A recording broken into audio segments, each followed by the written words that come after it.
Welcome to my channel. Subscribe, listen, and enjoy my stories every day. I had always prided myself on being a reliable provider, working tirelessly through my late shifts at the hospital to ensure our future was secure. The clock had just struck midnight when I finally turned the key in the front door of our quiet suburban home, the silence a stark contrast to the chaos of the emergency room I'd just left behind. Stepping inside, I noticed the house was unusually dim, the usual nightlight in the hallway strangely absent. The silence was heavy, unnerving, not the peaceful quiet I was used to after my late nights. I called out, "Laura. Are you awake?" There was no response, just the soft creak of the wooden floors under my weary feet as I made my way toward the bedroom.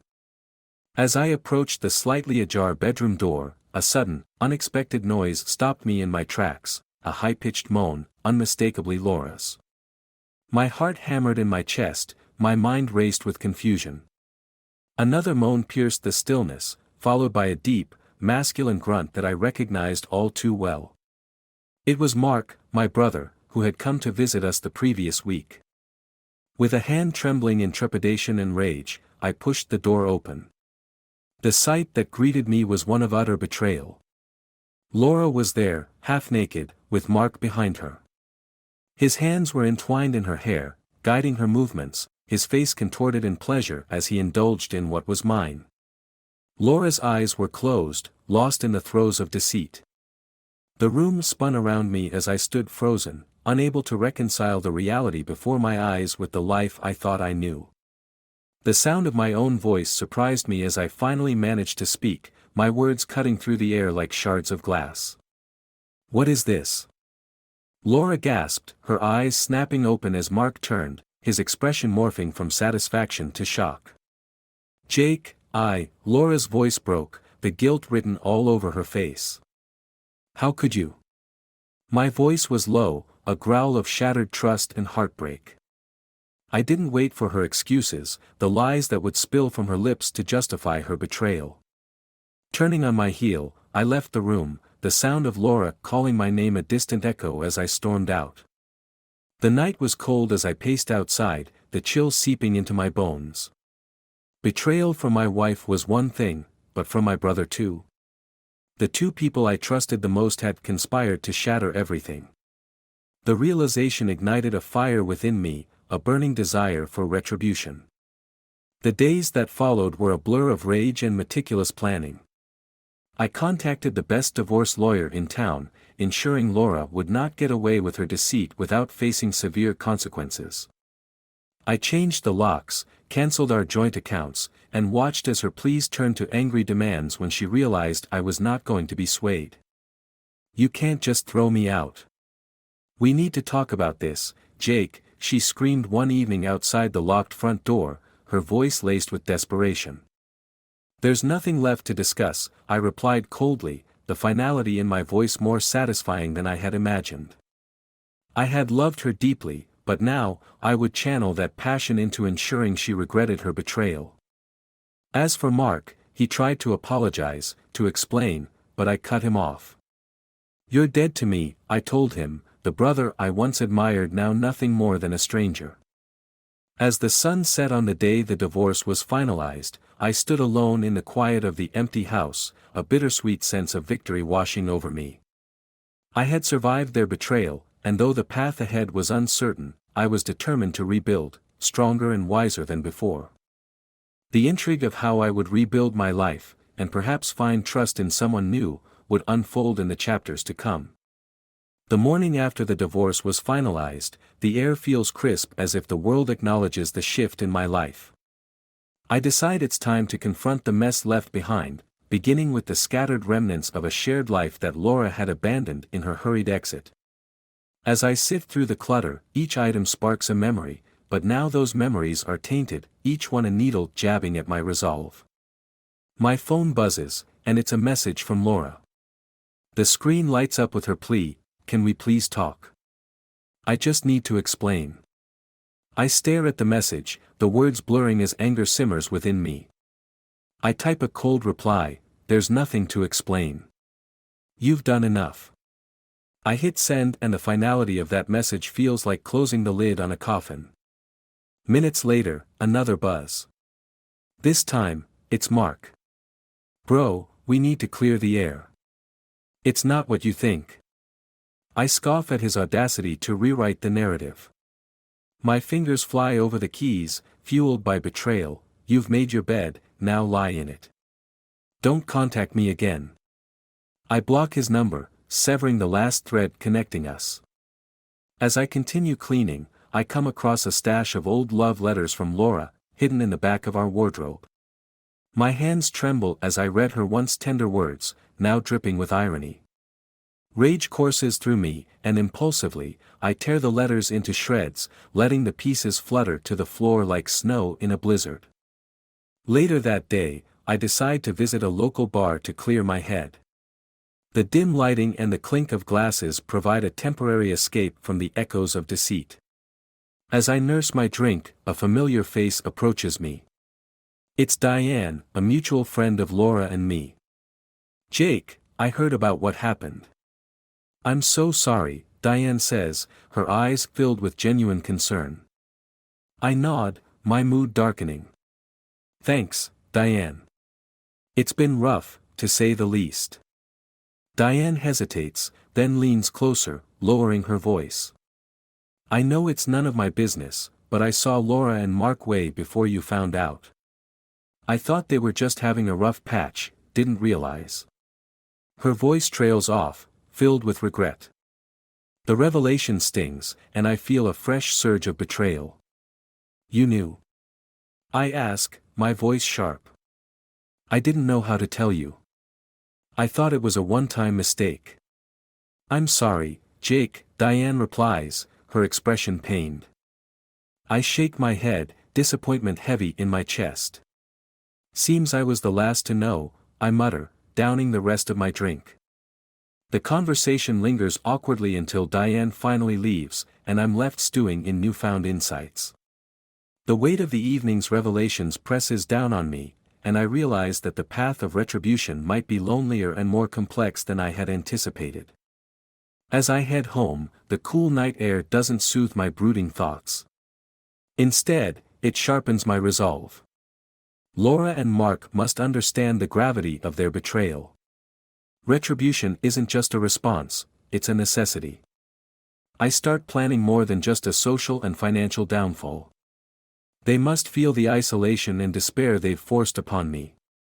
This resolve sets the stage for the next chapters, where the depths of my planning and the breadth of their consequences will unfold, keeping the intrigue of my revenge burning fiercely. The next morning, I wake up with a renewed sense of purpose. As the sunlight spills through the blinds, casting patterns on the floor, it symbolizes a new chapter, not just in my personal story, but in the unfolding plot of retribution against Laura and Mark. Today, the real consequences of their actions will begin to materialize.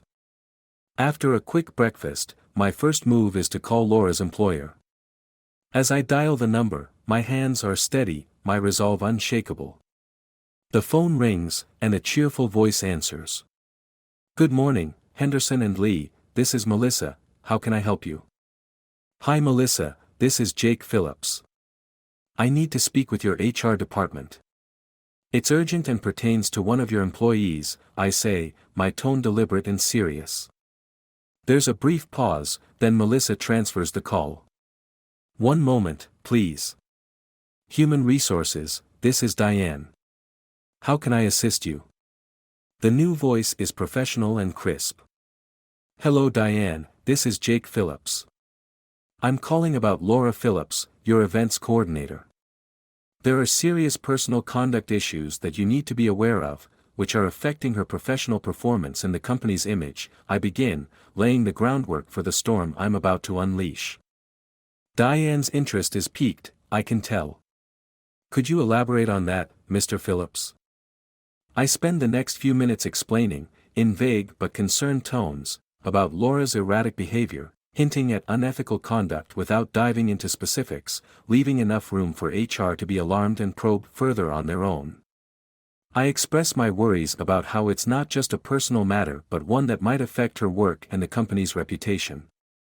Once the call ends, I lean back in my chair, a slight smirk playing on my lips. It's just the beginning, but it's a start. Next, I turn to social media. Using a newly created anonymous account, I start dropping subtle hints and rumors on local community pages that are frequented by our friends and colleagues. I insinuate a scandal involving a high-profile local businesswoman caught in compromising situations. I'm careful not to name Laura directly, but the breadcrumbs are there for anyone who knows us to connect the dots. As the day progresses, I monitor the fallout. Comments and whispers start circulating online, the digital grapevine buzzing with curiosity and speculation. It's a small victory, but satisfying nonetheless. In the afternoon, I receive a text from Laura, her words tinged with panic. "Jake, what are you doing? People are talking. Can we please stop this and just talk?" I read the message, letting her desperation wash over me without a twinge of sympathy. I reply succinctly, "There's nothing to talk about. You made your choice." By evening, I decide to confront Mark. He's been trying to reach me through different means, likely alerted by Laura or the whispers catching wind. I drive to his place, my determination a tangible force. I knock on his door. After a tense minute, he answers, looking wary but defiant. "Jake, I cut him off, not interested in his excuses. "You need to move. Leave town. If I see you around, the next steps get worse. This is not just a family matter anymore, it's about respect and consequences." Mark looks shocked, the gravity of my words hitting him hard. "Jake, I'm sorry, I never wanted." "Save it," I interject sharply. "You've got a week." I turn and leave before he can respond, the cool evening air doing nothing to dampen the burning anger inside me. Driving back home, I feel a mix of exhaustion and exhilaration. The gears of retribution are turning, and with each move, I reclaim a piece of my dignity. But this is far from over. The intrigue of my full plan is just starting to unfold, and the next chapters promise deeper revelations and harsher consequences. The days following my confrontation with Mark are charged with a silent, simmering fury. As I meticulously lay the final pieces of my plan, the town buzzes with the rumors I've seeded, each whisper a strand in the web of disgrace I weave for Laura and Mark. The final act begins on a Friday evening, under the deceptive calm of a starlit sky. I arrange for a meeting with both of them at a secluded local park, the place where Laura and I first confessed our love for each other, a symbolic choice to end everything where it once began. They arrive together, tentative and visibly unnerved, perhaps expecting a chance for reconciliation or at least a ceasefire. But the cold, hard edge in my eyes gives nothing away. "Jake, why here? What do you want from us?" Laura's voice quivers slightly as she looks around, the park's familiar shadows now just specters of our past. "I thought it fitting to end things right where they started," I reply, my voice steady and devoid of emotion. "I wanted you to see the full extent of what you've destroyed." Mark steps forward, a futile attempt at appearing defiant. "We're here, Jake. Let's just get this over with." I nod, almost appreciatively. "Very well. Follow me." I lead them to a secluded spot by the old oak tree, a hidden camera already set up to capture the final scene of this sordid play. As we stand under the sprawling branches, I begin, not with a shout, but with a poisonously calm tone. "Before we end this, I have a confession," I start, watching their confused expressions. "You see, the betrayal wasn't just yours." I pause for effect, savoring the moment. "The affair, this whole setup, was a test, one you both failed spectacularly." Laura's face crumbles, confusion morphing into horror. "What are you talking about, Jake?" Mark looks equally bewildered, his earlier confidence draining away. "I never trusted either of you fully. So, I hired someone to seduce you, Laura. And you, Mark, you were so predictable. It was all staged, and you both fell for it. My words are deliberate, each one a calculated strike. That's impossible. Laura stutters, her complexion pale. You're lying. I pull out my phone, showing them the video evidence of their initial encounters, each interaction orchestrated by me, the timestamps irrefutable. Every meeting, every secret rendezvous, was set up by me. Mark's anger flares up as he realizes the extent of my manipulation. You're sick, Jake. You set up your own wife. To prove a point, I reply coldly. To show that your loyalties were always skin deep. And now, everyone will know. I step back as they process the depth of my deception and vengeance. This video, I wave my phone, is about to go live. By morning, your reputations, your careers, your very lives as you know them will be over. Laura collapses to her knees, sobbing, her whole body shaking. Mark, defeated and enraged, turns to me, his voice hoarse. You won't get away with this, Jake. I already have, I say, turning away from the wreckage of their lives. Goodbye, Laura. Goodbye, Mark. As I walk away, the sounds of Laura's despair and Mark's helpless fury fade into the night. The deception complete, the betrayers left to wallow in their disgrace, I feel no triumph, only the hollow victory of a man who has lost everything to gain a moment of revenge. The next morning, the video has gone viral, the scandal erupting across social media. Laura and Mark become pariahs, their careers and personal lives in shambles. And me? I vanish, a ghost from the lives I've destroyed, my revenge complete but my heart no lighter. The hatred of betrayal ensures we'll never cross paths again, each of us isolated by our own deceptions and the ruins of a once shared past.